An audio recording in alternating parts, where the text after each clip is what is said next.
Here at the Masternodes, we are not making any claims as to income you may earn. Before entering any agreement, please use caution and seek the advice of a professional advisor, such as attorney or financial advisor. Please ensure your own research is done before investing any money into the market. Hey, what's up, guys? How's everybody doing today? My name's Nestor Sanchez. This is my business partner, Ryan Prendes, Hey, what's going on, guys?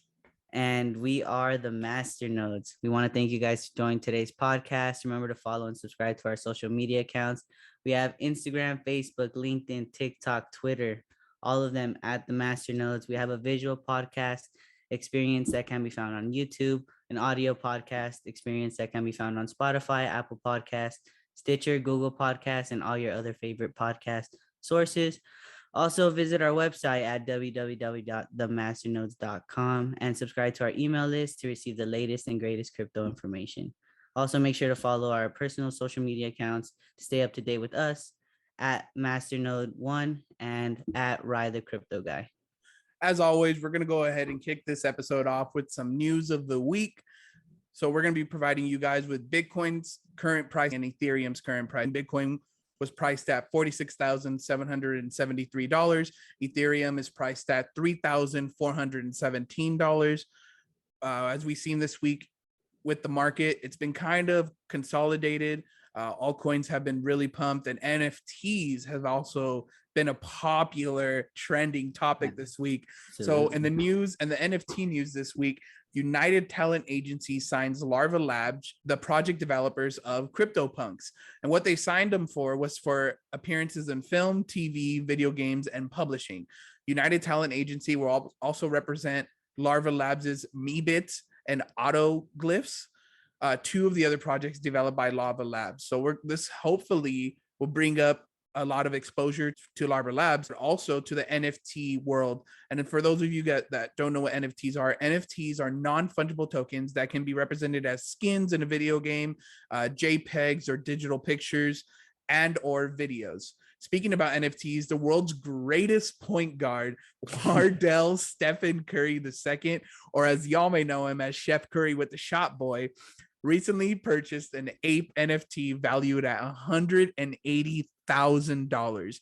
Like, this is insane. Nestor, what do you think about the NFT news this week? Yeah, NFTs have absolutely been going crazy. They've been on a roll since like last year. They've been gaining a lot of momentum. And to see, the greatest point guard out there, he's the best shooter, arguably, in the world. He's buying himself some NFTs. So it's a cool step to see, like, all these superstars, sports superstars. I feel like they're getting into that a lot because that's kind of where they make their money, right? With autographs, sign-ins, being personal. So if you have like some cool NFTs, I've seen like Lionel Messi, he dropped something recently.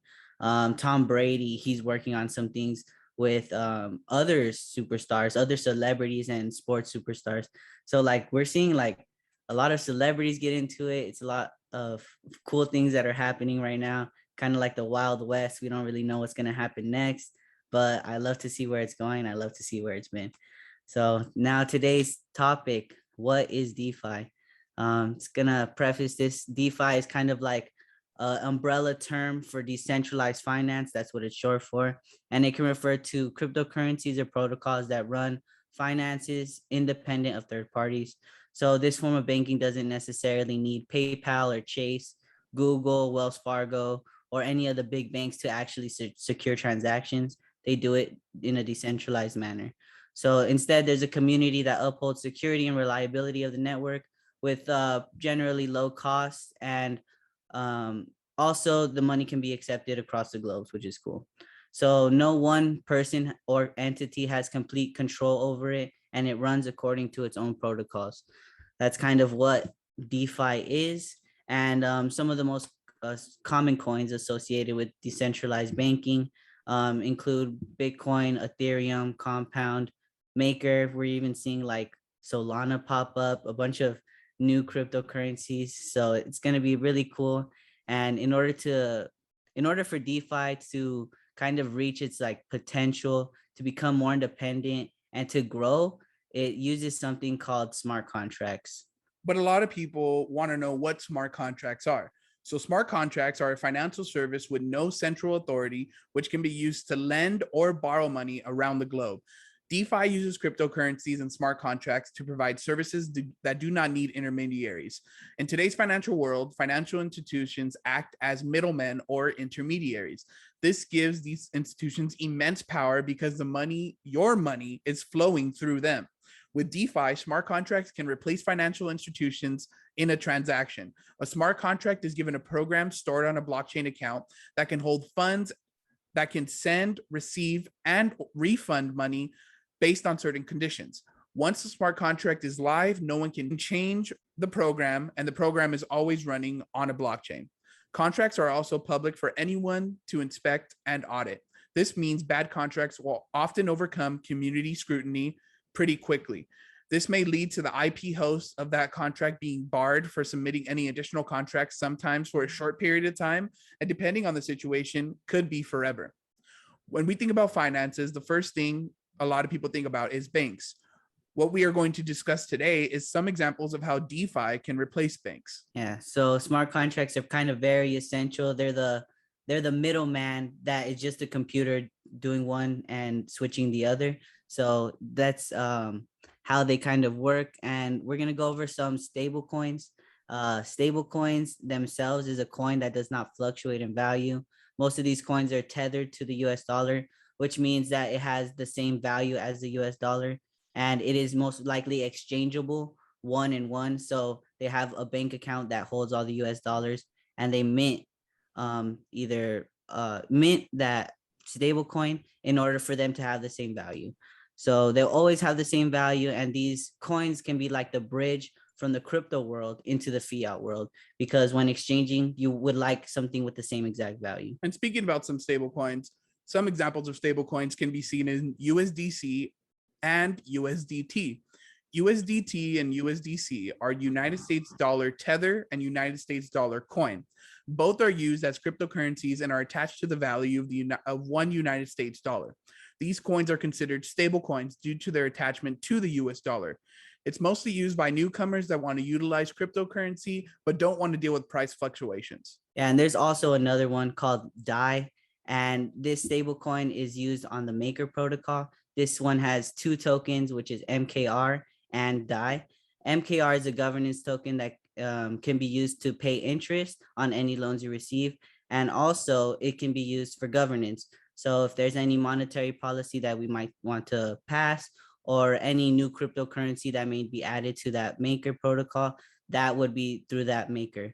And DAI is a stable coin that is soft pegged to the US dollar. So it's not actually backed one for one for the US dollar, but it's backed by crypto assets such as ETH or any ERC20 token.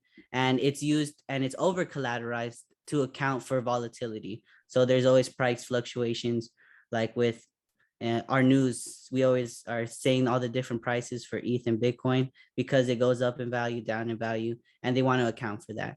And also it uses those smart contracts to remain decentralized and to help all the parties. Another example of a DeFi token is Compound. Compound is an online algorithm protocol that allows you to lend and borrow money that is then compounded over time. The compound holder can purchase comp to utilize it as a governance token or put it up for collateral in order to obtain other cryptocurrencies. They may also lend it out to others in exchange for additional compound received over time and interest on the compound lent out. If one borrower fails to repay the assets borrowed, a fail-safe liquidation is activated to repay back what was borrowed. Yeah, so we can really see how those two can basically replace what banks do, right? They use the blockchain to track all these transactions, and they can also lend and borrow money between us. So we don't actually need the bank. And Bitcoin is kind of different. Bitcoin is a cryptocurrency that was the first cryptocurrency of its kind, and it's kind of used as a global currency that is deflationary. So there's only 21 million Bitcoin in the world. And it's a peer-to-peer network that uses cryptography and blockchain technology to send and receive money, just like all cryptocurrencies. And this technology allows for banking systems without a centralized power from ever dealing with your money. So these transactions can be sent anywhere, anytime, by anyone, without the excessive fees and invasion of privacy. But one of Bitcoin's actual pitfalls is that right now, Bitcoin cannot really collaborate with other blockchains. So I can't send Bitcoin to someone's ETH wallet because they are not really compatible. And this is kind of where wrapped Bitcoin comes in. Wrapped Bitcoin is a token that was created to represent a Bitcoin on Ethereum's blockchain. This coin tracks Bitcoin's value over time so that Bitcoin users can use all financial apps that are offered on Ethereum's network. Some examples can be Compound, Maker, Uniswap, and the 3,000 other decentralized apps on Ethereum's platform. But some ask, why is DeFi better? Yeah, so there's a lot of good points. Some people bring up transaction speed. Maybe it's not fast enough for you. Maybe there's some different fees that you don't like. But with DeFi, what does it provide? It provides more security. So the nodes are decentralized, which means every single node has its own independent running. And if one of them fails, it does not mean the end of Bitcoin or any centralized currency. I mean, decentralized currency. There's also no one point of failure, and it cuts out the middleman as well. So we don't need to be paying those excessive fees. Those are going directly to that other person, or you're borrowing money from another person. And also runs on its own accord according to its software. So everybody knows the rules. There's no way you can kind of cheat your way out of this because everybody is aware of the same rules, and it kind of keeps everybody honest. Also, billions of people around the world can't even access a bank account, whether that be because you don't live near one, or because you're undocumented, or maybe something happened with your past and you just can't open a bank. But these people, they don't have access to that. And Bitcoin and all these other decentralized currencies, all you need is internet and an app. And once more people have access to it, then anybody can be banked, anybody can borrow money, anybody can lend money. And that's kind of the beauty of all this. Cool. And that kind of wraps up today's podcast. Just remember to follow and subscribe to our social media accounts. We're on Instagram, Facebook, LinkedIn, TikTok, and Twitter.